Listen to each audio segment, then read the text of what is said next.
ஆசிரியர்கள் அனைவருக்கும் வணக்கம்.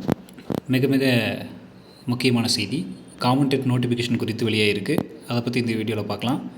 அதே மாதிரி யாரெல்லாம் காமன்டேட் எழுத முடியும், யாரெல்லாம் எழுத முடியாது அப்படிங்கிற விஷயத்தையும் பார்த்துடலாம்.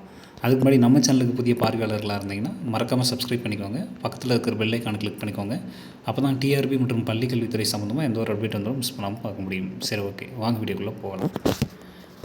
ஆசிரியர்கள் பெரும்பாலானோர் மிகுந்த எதிர்பார்ப்போடு காத்திருப்பது வந்து இந்த காமன்டேட்டுக்கு தான். சரிங்களா சார், இந்த காமன்டேட் நோட்டிஃபிகேஷன் வருமா வராதா, எப்போ சார் வரும், எந்த டேட்டில் வரும் அப்படின்னு சொல்லிட்டு தொடர்ந்து நம்மக்கிட்ட கேட்டுக்கிட்டே இருக்கீங்க. ஏன்னா அதில் நிறைய பேர் வந்து பார்த்தோன்னா போன டெட்டிலே 1 மதிப்பெண் அல்லது 2 மதிப்பெண் அல்லது 3 மதிப்பெண் வித்தியாசத்தில் வந்து பார்த்திங்கன்னா குவாலிஃபை ஆகலை. அதனால் இப்போ காமன் டெட்டு தான் ஒரே ஆப்ஷனாக இருக்கிறனால நிறைய பேர் கேட்டுக்கிட்டு இருக்கீங்க. சரிங்களா, இங்கே பாருங்கள், காமன் டெட்டை பொறுத்த வரைக்கும் ஒரு மிக முக்கியமான விஷயம் சொல்லிட்டாங்க. என்னென்னு பார்த்தீங்கன்னா, ஃபஸ்ட்டு வரக்கூடிய எக்ஸாம் காமன் டெட்டாக தான் இருக்கும் அப்படின்னு சொல்லிட்டு சொல்லிட்டாங்க. அதுவும் வந்து பார்த்திங்கன்னா அடுத்த மாதம் மே மாதம் 15க்கு அப்புறம் கண்டிப்பாக இந்த காமன் டெட்டர் நோட்டிஃபிகேஷன் வெளியாகும் அப்படிங்கிற மாதிரியான தகவல் வந்து சொல்லிட்டாங்க. சரிங்களா, அதனால் ப்ரிப்பேர் பண்ணுறவங்க கரெக்டாக ப்ராப்பராக இப்போ வந்து ப்ரிப்பேர் பண்ண ஆரம்பிச்சிருங்க. சரிங்களா, ஏன்னா அதுக்கப்புறம் நோட்டிஃபிகேஷன் வந்த பிறகு நமக்கு சஃபிஷியன்ட் டைம் இல்லை. மேக்கு அப்புறம் ஜூலைன்னு நினைக்கிறேன் எக்ஸாம். ஜூலையில் எக்ஸாம்னு சொல்லியிருக்கிறாங்க டென்டேட்டிவ் ஆனுவல் பிளானரில். அப்படி பார்த்தீங்கன்னா உங்களுக்கு 2 மாதம் கூட டைம் கிடையாது. ஸோ படிக்க முடியாது. இப்போ இருந்தே படிக்கிறது மட்டும்தான் ஒரே ஆப்ஷன். நோட்டிஃபிகேஷன் வந்துடும், எங்கும் போகாது, எக்ஸாம் கண்டிப்பாக நடக்கும். நிறைய பேர் அந்த டவுட்லேயே இருக்கிறீங்க, சார் நடக்குமா நடக்காதா அதனாலே படிக்க முடியல எங்களால் அப்படின்னு கேட்குறீங்க. கண்டிப்பாக நடக்குங்க, அதை பற்றி யோசிக்காதீங்க, படிக்கிறதுல ஃபோக்கஸ் பண்ணுங்கள். நோட்டிஃபிகேஷன் கண்டிப்பாக அடுத்த மாதம் 15ஆம் தேதிக்குள்ளே அல்லது அதுக்கு மேலே வரும். சரிங்களா, ஓகே. இப்போ அதே மாதிரி இன்னொரு முக்கியமான விஷயம், இந்த காமன் டெட்டு யாரெல்லாம் எழுதலாம் சார், யாரெல்லாம் எழுத முடியாது அப்படிங்கிற மாதிரி கேட்குறீங்க. காமன் டெட்டை பொறுத்த வரைக்கும் வந்து பார்த்திங்கன்னா இது டிஃப்ரெண்ட்.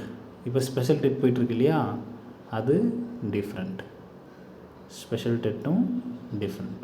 சரிங்களா, ஸோ நீங்கள் அரசு பள்ளியில் பணியாற்றக்கூடிய நபர்களாக இருந்தீங்க அப்படின்னா அந்த ஸ்பெஷல் டெட் எழுதலாம். இப்போ தான் வந்து நீங்கள் இன்னும் அரசு வேலைக்கே போகல, டெட்டு எலிஜிபிலிட்டி டெஸ்ட்டு இன்னும் எழுதலை நீங்கள் அப்படின்னும் போது இந்த காமன் டெட்டு எழுதலாம். ஓகேவா, இப்போது இந்த காமன் டெட்டுக்கான எலிஜிபிள் கேண்டிடேட் ஸ்பெஷல் டெட் எழுத முடியாது, ஸ்பெஷல் டெட்டுக்கான எலிஜிபிள் கேண்டிடேட் காமன் டெட் எழுத முடியாது. இதுதான் இப்போ இருக்கிற நாம்ஸ். சரிங்களா, அதே மாதிரி இன்னொரு விஷயம் என்னென்னு பார்த்தீங்கன்னா, ஸ்பெஷல் டெட்டு ஆசிரியர்களுக்காக, அரசாங்கத்தின் செல்ல பிள்ளைகள் தான் அரசு பணியாளர்கள். ஸோ அவங்களுக்காக நடக்கிறது தான் அந்த ஸ்பெஷல் டெட்டு. இது ஈஸியாக வருவதற்கான வாய்ப்புகள் கூட இருக்கலாம். ஏன் அப்படின்னா அரசே வந்து நீதிமன்றத்தில் வந்து கேஸ் போட்டிருக்கிறாங்க. என்னென்னு போட்டாங்க, டெட்டுலாம் வேணாம் எங்கள் டீச்சர்ஸ்க்கு அப்படின்னு சொல்லி.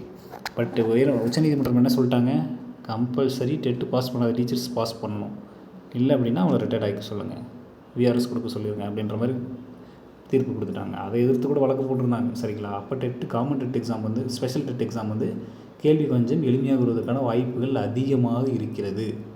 சரிங்களா, ஆனால் காமன் டெட் அப்படி இருக்காது. ஏன்னா பாஸ் மதிப்பெண்கள் வேறு காமனாக எல்லாருக்கும் வந்து 82லேருந்து 75ன்னு கொண்டு வந்துட்டாங்க. ஸோ காமன் டெட்டு கொஞ்சம் வச்சு செய்கிற மாதிரி தான் இருக்கும் கொஷின்லாம்.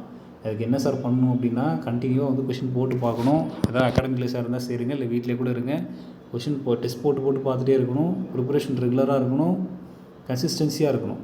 சரிங்களா, இந்த விஷயங்கள் பண்ணோம்னா மட்டும்தான் ஸோ காமன் டெட்லேயே பாஸ் பண்ண முடியும் அப்படிங்கிற ஒரு சுச்சுவேஷன் இப்போ வந்து இருக்குது. ஏன்னா போன டைமே தெரியும் உங்களுக்கு, காமன் டெட்டில் வந்து அது எவ்வளோ பேர் வந்து டிஸ்குவாலிஃபை ஆனாங்க அப்படின்னு சொல்லிட்டு. 3/4 பேருக்கு மேலே டிஸ்குவாலிஃபை தான், 1/4 பேர் தான் குவாலிஃபை ஆனாங்க. ஸோ பயப்படணுன்றதுக்காக நான் சொல்லலை, பயப்படணும் அவசியமும் இல்லை. ப்ராப்பராக படிச்சிங்க அப்படின்னா தாராளமாக ஈஸியாக அதை தட்டி தூக்கிட்டு போயிட்டே இருக்கலாம். சரிங்களா, உங்களுக்கு வேறு ஏதாவது எந்த சந்தேகம் இருந்தாலும் கமெண்ட்டில் கேளுங்க. மேலும் இது மாதிரியான டிஆர்பி மற்றும் பள்ளிக்கல்வித்துறை சார்ந்த உடனடி தகவல் மற்றும் நம்ம சேனலோடு இணைந்திருங்க. நன்றி.